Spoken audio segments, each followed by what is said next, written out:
Hola, buenas tardes a todos y a todas. Bueno, el Círculo Podemos Jaén, a través de su grupo de Memoria Histórica, os ha convocado en este sobrecogedor espacio para rendir un modesto tributo a las víctimas de la Guerra Civil y la dictadura franquista. En los principios de Podemos, la defensa de los derechos humanos constituye uno de los núcleos fundamentales de su ideario. El golpe de Estado de 1936 y la dictadura posterior fue un claro ejemplo de estas graves vulneraciones. No tenemos que olvidar aquellos tristes episodios de nuestro pasado reciente. Debemos aprender de nuestra propia historia para consolidar la democracia y evitar que aquella barbarie entre hermanos vuelva a repetirse. A continuación, el grupo Memoria Histórica leerá un manifiesto. Después se recitarán varios poemas seleccionados para la ocasión, con la intervención de una chelista que amablemente se ha ofrecido a acompañarnos. Se concluirá con una ofrenda floral por parte de los hijos de algunas de las víctimas de la dictadura que fueron fusiladas en este cementerio. Concluido el acto, para aquellos que deseen quedarse un ratito más, el compañero Luis Miguel Sánchez Tostado, portavoz del Grupo de Memoria Histórica, se ofrecerá a responder a cuantas preguntas queráis hacerle sobre las ejecuciones que se realizaron en este cementerio, sobre el monumento o sobre las fosas comunes. Nada más y muchas gracias.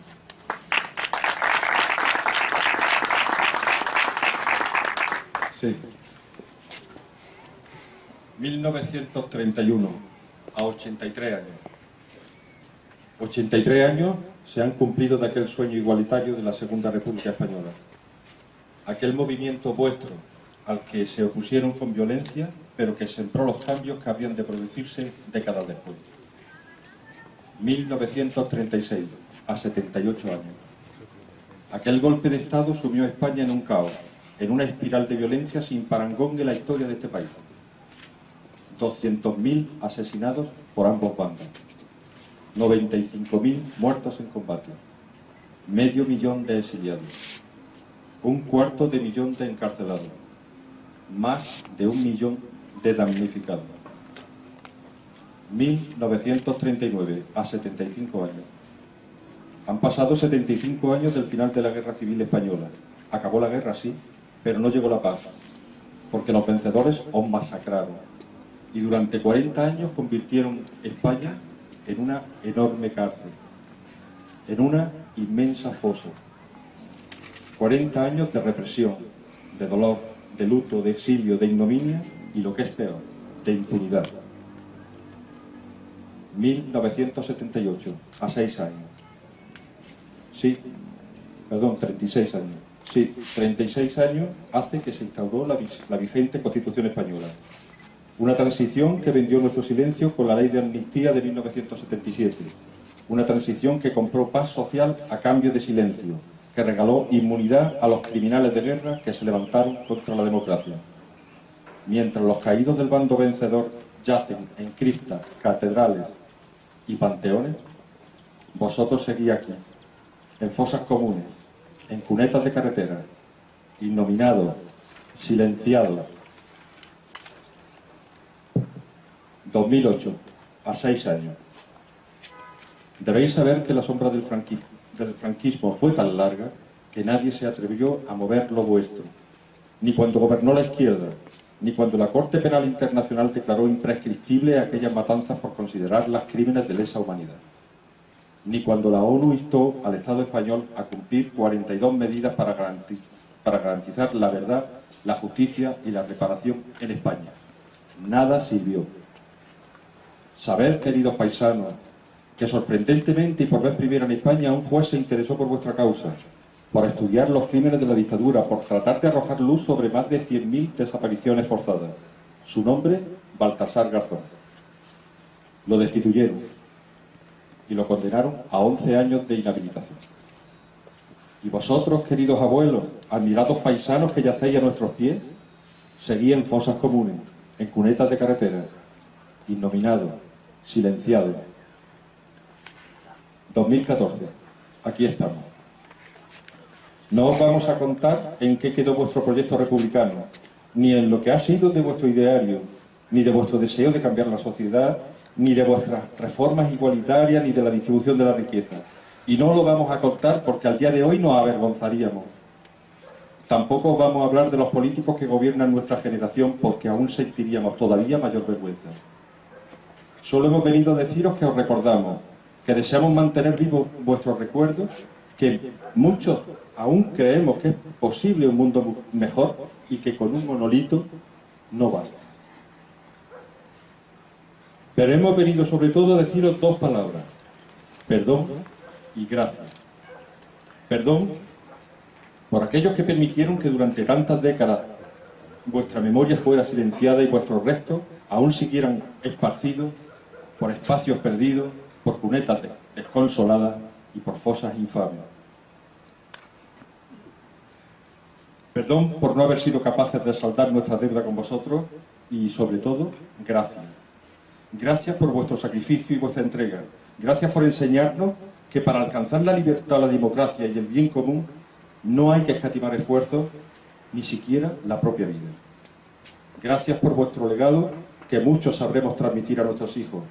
Gracias, gracias por el empuje desde la proximidad de vuestros restos que están a nuestros pies y la distancia de vuestra existencia allá donde os encontráis.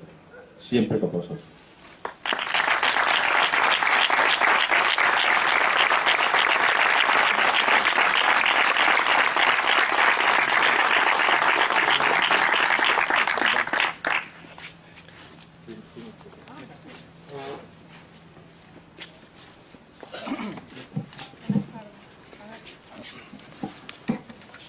Buenas tardes. ¿Te lo bajo un poco? No, es un poema de Pablo Neruda que se titula Explico algunas cosas. Preguntaréis, ¿y dónde están las lilas? Y la metafísica cubierta de amapolas, y la lluvia que a menudo golpeaba sus palabras, llenándolas de agujeros y pájaros. Os voy a contar todo lo que me pasa. Yo vivía en un barrio de Madrid, con campanas, con relojes, con árboles. Desde allí se veía el rostro seco de Castilla, como un océano de cuero. Mi casa era llamada la Casa de las Flores, porque por todas partes estallaban geranios. Era una bella casa con perros y chiquillos. Raúl, ¿te acuerdas? ¿Te acuerdas, Rafael? Federico, ¿te acuerdas? Debajo de la tierra. ¿Te acuerdas de mi casa con balcones en donde la luz de junio ahogaba flores en tu boca? Hermano, hermano.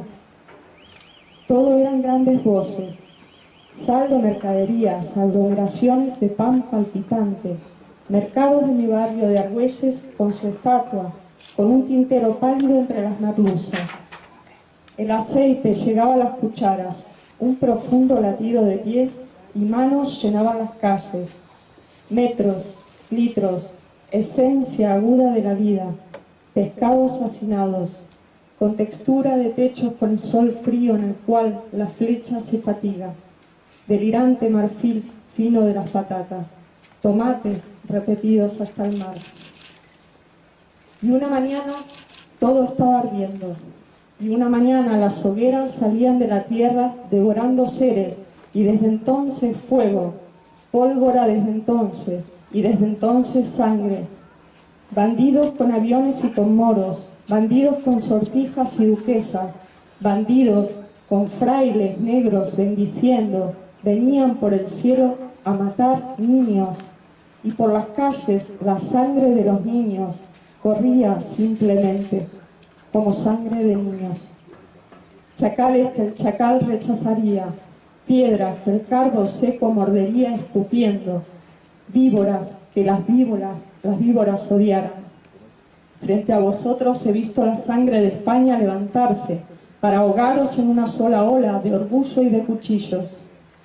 Generales traidores, mirad mi casa muerta, mirad España rota, pero de cada casa muerta sale metal ardiendo en vez de flores, pero de cada hueco de España sale España, pero de cada niño muerto sale un fusil con ojos, pero de cada crimen nacen balas que os hallarán un día el sitio del corazón. Preguntaréis por qué su poesía no nos habla del sueño, de las hojas, de los grandes volcanes de su país natal. Venid a ver la sangre por las calles, venid a ver la sangre por las calles, Venid a ver la sangre por las calles.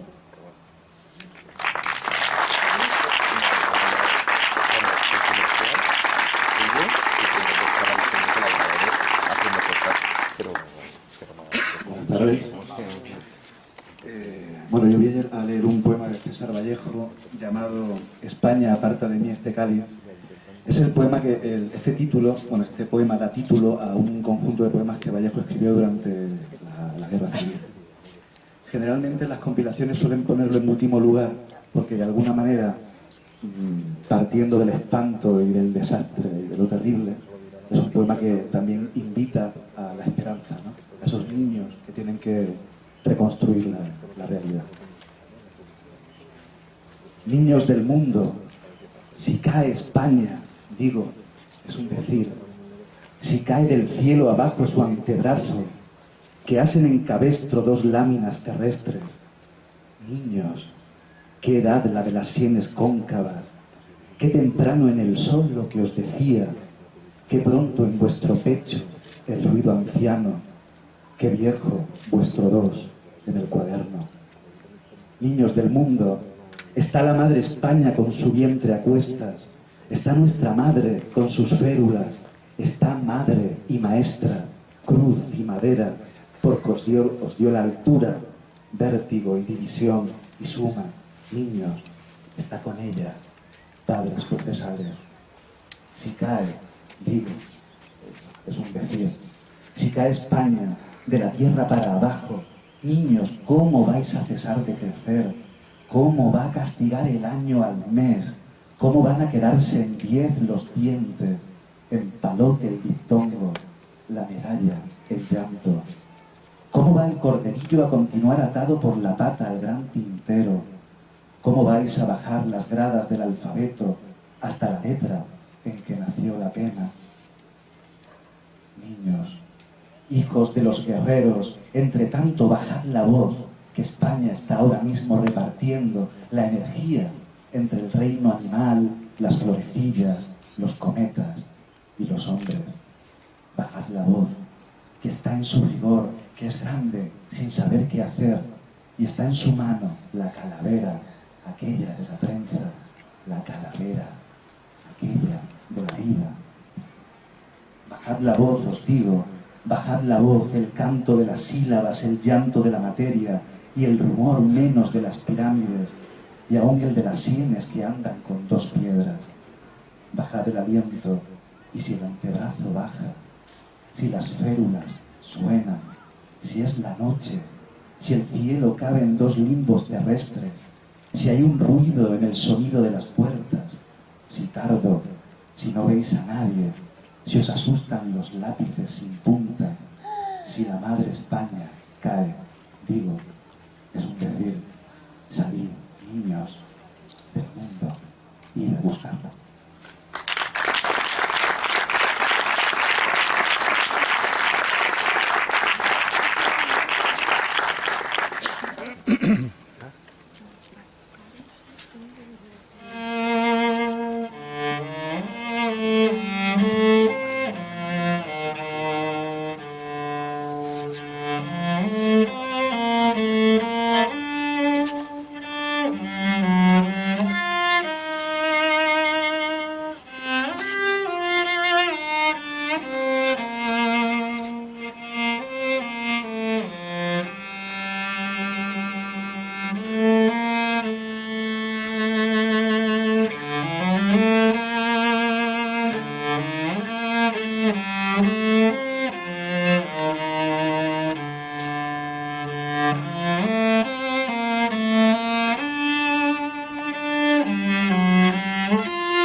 Ahora voy a leer dos poemas de Miguel Hernández, que creo que para esta situación es el poeta que más merece estar aquí, ¿no? Guerra, guerra. Esto va a regular. Todas las madres del mundo ocultan el vientre, tiemblan y quisieran retirarse a virginidades ciegas, al origen solitario y el pasado sin herencia.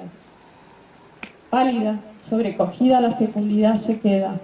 El mar tiene sed, y tiene sed de ser agua a la tierra. Alarga la llama el odio y el amor cierra las puertas. Voces como lanzas vibran, voces como bayonetas. Bocas como puños vienen, puños como cascos llegan. Pechos como muros roncos, piernas como patas recias. El corazón se revuelve, se atorbellina, revienta, arroja contra los ojos súbitas espumas negras. La sangre enarbola el cuerpo, precipita la cabeza y busca un cuerpo, una herida por donde lanzarse afuera. La sangre recorre el mundo, enjaulada, insatisfecha. Las flores se desvanecen devoradas por la hierba. Ansias de matar invaden el fondo de la azucena. Acoplarse con metales todos los cuerpos anhelan.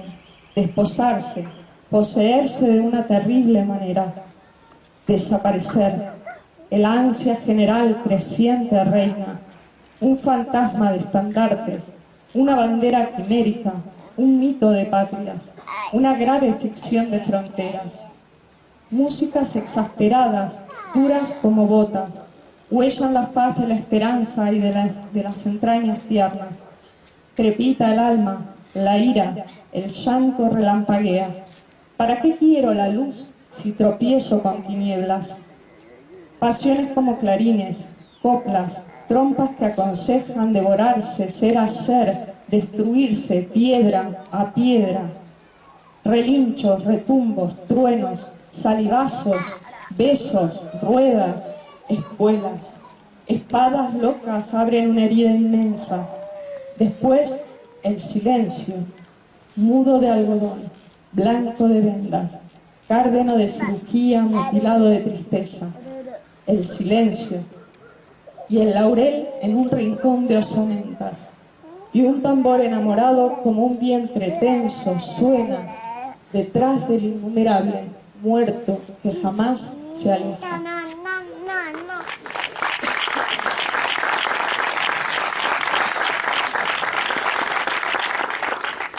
Y por último, la canción última, que se llama así, es la canción que cierra el poemario El hombre acecha. Pintada, no vacía, pintada está mi casa, del color de las grandes pasiones y desgracias. Regresará del llanto a donde fue llevada con su desierta mesa, con su ruinosa cama. Florecerán los besos sobre las almohadas y en torno de los cuerpos se elevará la sábana su intensa enredadera nocturna, perfumada. El odio se amortigua detrás de la ventana.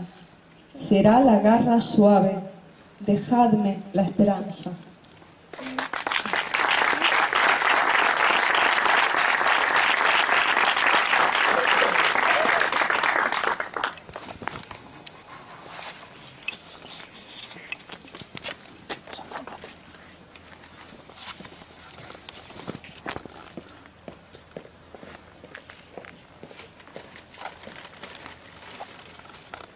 Para concluir, se va a realizar una ofrenda floral por parte de Carmen Parragordo. Ella es hija de un represaliado que está aquí, de Antonio Parra Guevara. Y terminamos agradeciendo vuestra asistencia, invitando a que el año que viene podamos volver a realizarlo y a encontrarnos aquí para bueno, seguir manteniendo en la memoria a esta gente que ya sabéis lo que he dicho, porque hoy en día estuviéramos mejor de lo que a lo mejor ellos pensaban. Muchas gracias.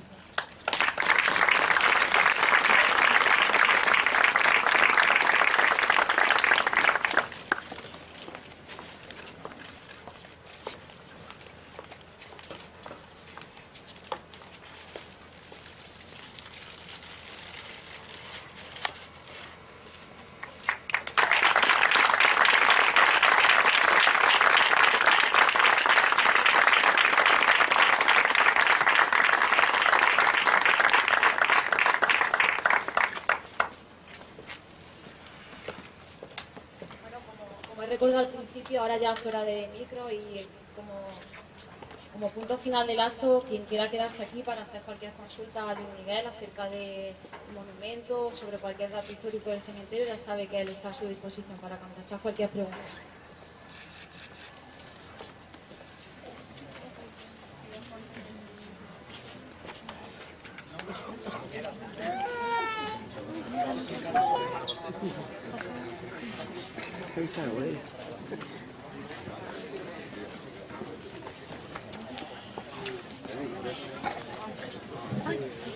Me lo voy dejando.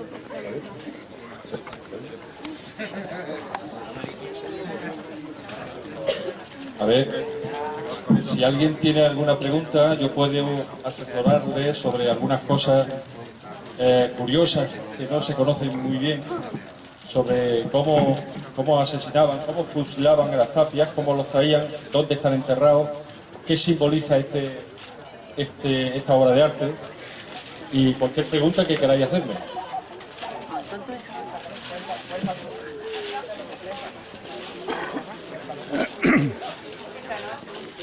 Oye, me dice hablar cómo se hacían los fusilamientos. Los fusilamientos se hacían en Jaén al alba. ¿Os acordáis de la copla de Aute, ¿no? Solían traerlos casi siempre, salvo algunos que eran a última hora de la tarde, solían casi siempre traerlos en camiones, generalmente de noche. Los ponían en el paredón de fuera, que es conforme salís a la izquierda.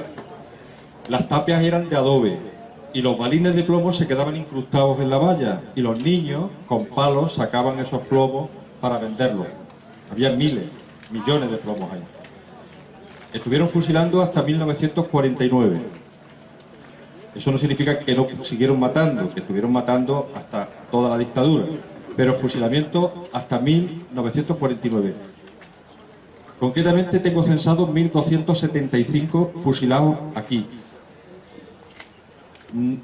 Prohibieron su entrada por la puerta principal. A los fusilados rojos no se les permitía entrarlos por la puerta principal del cementerio, porque allí están los que iban al cielo y aquí los que iban al infierno, entonces no se podía mezclar. Aquí este espacio era un anejo dependiente del cementerio, pero digamos que para la iglesia fuera de él. Aquel espacio y eran conocidos como el corralillo de los ahorcados. Ya sabéis por qué, ¿no? Porque los suicidas tampoco van al cielo y lo enterraban aquí.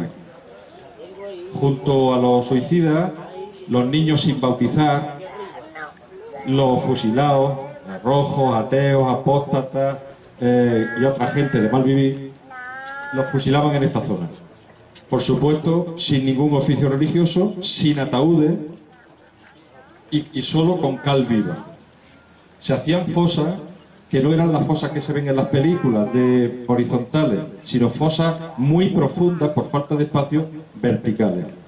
De forma que, como en 1941 se llegó a fusilar al día a 40 o 50 personas, pues esas fosas los ponían de esta manera: cuerpo, cal, cuerpo, cal, cuerpo. Eso hacía que el último cuerpo, cuando se descomponía, la tierra se hundía. Y podéis ver, sobre todo en aquella zona, que se riza la tierra del cementerio.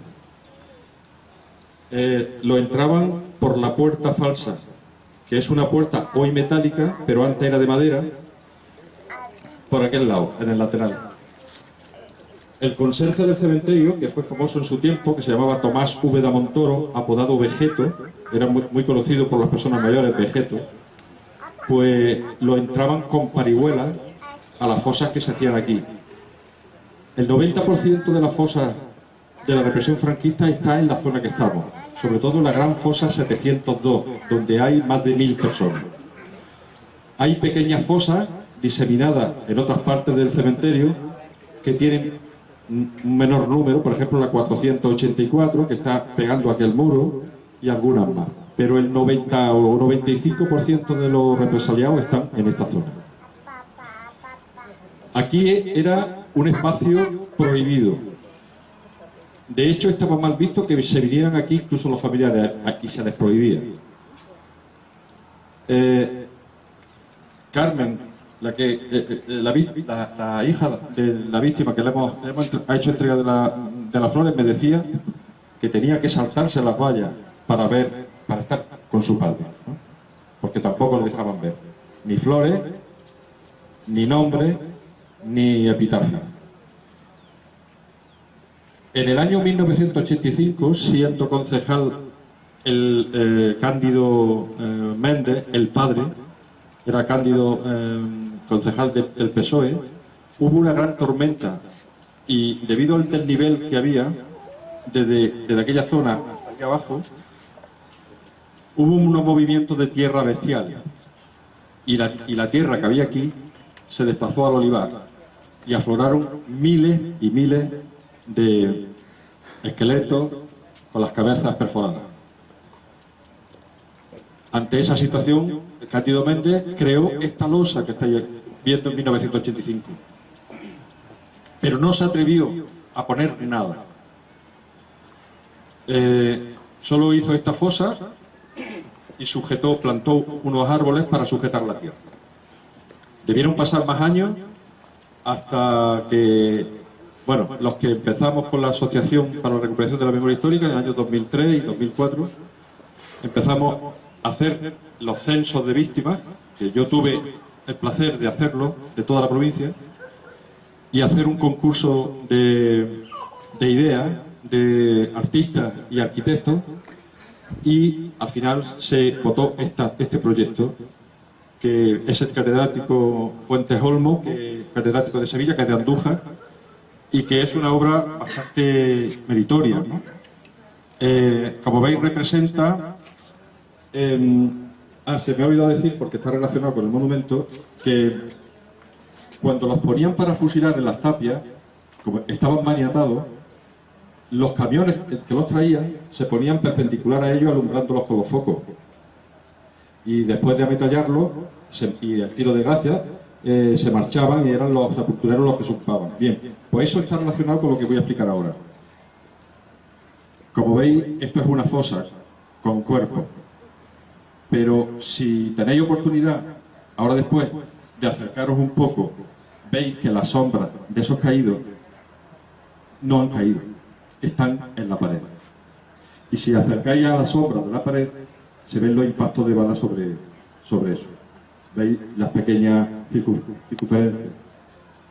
Hay uno incluso que muere, la sombra está levantando la mano.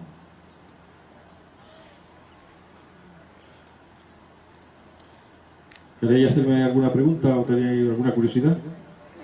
Había algunos que no llegaban a ser fusilados, sino que los mataban antes de llegar. Bueno, sí, bueno, aquí no solo están los fusilados. Bueno, esto es una crítica que hago yo personalmente a título personal, no a nombre de Podemos ni de ninguna organización. Porque como yo estuve trabajando muchos años en esto, pues me afectó personalmente que los que decidieron poner los nombres, que yo había buscado en todos los registros civiles de la provincia, que me tuve que hacer 23.000 kilómetros para hacerlo, pues sacaran de ese listado a las víctimas del bombardeo de Jaén, ¿no? Quizás por temor, porque si alguno de los muertos era de derecha, yo eso no lo entiendo. Debían de estar, porque están aquí también, pero no están en los listados, ¿no? No sé quién tomó esa decisión, pero no fue acertada. También hay algún nombre que está repetido con otros monolitos en otros pueblos, pero bueno, lo importante es que ya están nominados, que han estado más de 70 años sin que se sepa qué gente hay aquí. Y gracias a este monumento y a hacer público estos listados, infinidad de familias hemos podido ofrecerles documentación, expediente de responsabilidades políticas, expediente penitenciario, procesos sumarísimos de urgencia en el archivo militar, y además decirles dónde estaba su abuelo o su bisabuelo desaparecido, ¿no? Es ya cerrar una página importante de su historia y de su vida, ¿no? Inconclusa, claro. Pero sí, aquí están presos muertos en la cárcel, muchos de hambre, porque de hambre también se matan. Presos muertos a palos, presos muertos supuestamente suicidados. Hay multitud de suicidios en aquellos años en las cárceles. Las víctimas del bombardeo y los fusilamientos. Por sentencias firmes, la sentencia franquista, ¿no? que ya sabemos cómo eran los procesos, ¿no? En las que en una tarde se ventilaban a 200 personas tranquilamente, sin ningún... Cuando el abogado defensor de esta gente era un oficial del ejército franquista que lo iba a condenar. Y además ese fiscal actuaba de jueces en otro sumario el mismo día, ¿no? No existía la mínima garantía judicial. Seguridad jurídica ninguna. Por eso se está pidiendo, y es una reivindicación que desde el Grupo de Memoria Histórica pedimos también nosotros, es que sean anulados los sumarios franquistas, porque son nulos de pleno derecho. Pero nadie en este país tiene el arrojo de abordar este tema con esa derecha tan recalcitrante y tan poderosa que siempre ha habido en este país. Lo intentó Garzón y fijaos cómo terminó. ¿Alguna pregunta más? Mira, no me acuerdo en qué año fue, pero cuando la cárcel vieja ya se desafectó para su uso, instituciones penitenciarias de noche sacó los archivos que habían, porque había sido una cárcel muy política, por Jaén habían pasado hasta el final de la dictadura muchísimos políticos, incluso durante la guerra. Esos archivos en esa noche los llevaron a los bajos de Diputación y no quisieron, instituciones penitenciarias prohibió que nadie fuera a verlos. Después de aquello, esos archivos, ¿dónde han ido? ¿Los tiene instituciones penitenciarias o están en el archivo o dónde? No, es un tema que conozco perfectamente, porque yo he sido durante 25 años funcionario de instituciones penitenciarias y yo estaba estudiando esos archivos. Entonces, lo que ocurrió es que eso fue en el año 1995. El director que había entonces en la prisión le dio valiosos documentos y libros y objetos de la cárcel muy antiguos a un inspector de la Dirección General que vinieron y se los metió en el maletero de su coche y se los llevó a Madrid, y porque iban a hacer un archivo general allí y se iban a llevar el archivo penitenciario de la prisión de Jaén, que es de los más valiosos de España, porque la prisión de Jaén se convirtió en una cárcel exclusivamente de presos políticos y pasaron pues desde Ramón Alcaraz a muchísima gente. Bien, pues estos archivos yo lo denuncié, eso que estás diciendo, y lié un follón tremendo. Me represaliaron, intentaron expedientarme, pero al final la opinión pública se levantó y conseguimos salvarlo, que devolvieran todo lo que se llevaron, y actualmente se encuentran en el Archivo Histórico Provincial, a vista de cualquier persona. Sí, son unos archivos muy buenos, pero son expedientes penitenciarios, no son procesos sumarísimos. Es decir, ¿qué vais a encontrar ahí? Y además están casi el 90% o más del 90% de las personas que estuvieron presas en la prisión provincial. Pues cuando entró, los datos personales, todas las diligencias penitenciarias de su recorrido, hasta que sale, o bien al cementerio para ser fusilado, o bien a otra cárcel que es conducido. Pero se sacan datos bastante, ¿no? Si eso lo une a los expedientes de responsabilidades políticas, que también están en Jaén en los expedientes penitenciarios, pues puedes tener un poco más de información. Ahora bien, el proceso sumarísimo no está aquí. Está en el Archivo Militar Territorial número 12 de Sevilla y que tiene una sucursal, digamos, en el Archivo Togado Militar de Almería. El 75-80% está en Sevilla y el resto está en Almería. En Almería ningún problema para consultar. El archivero, genial. Pero en Sevilla esto depende de Defensa, y Defensa siempre ha puesto infinidad de trabas para consultar. Pero bueno, yo lo conseguí, pero fue un desgaste terrible. Y además estaba muy mal catalogado, y ahora pues supongo ya que de eso hace ya años estará mejor. Pero están en Sevilla. ¿Más preguntas? Bueno, pues nada, pues muchas gracias por venir y no dejemos de acordarnos de esta gente que luchó, que en definitiva son nuestro pasado y los que forjaron nuestro presente y los que tendremos que seguir con ellos en nuestra memoria, ¿eh? Gracias.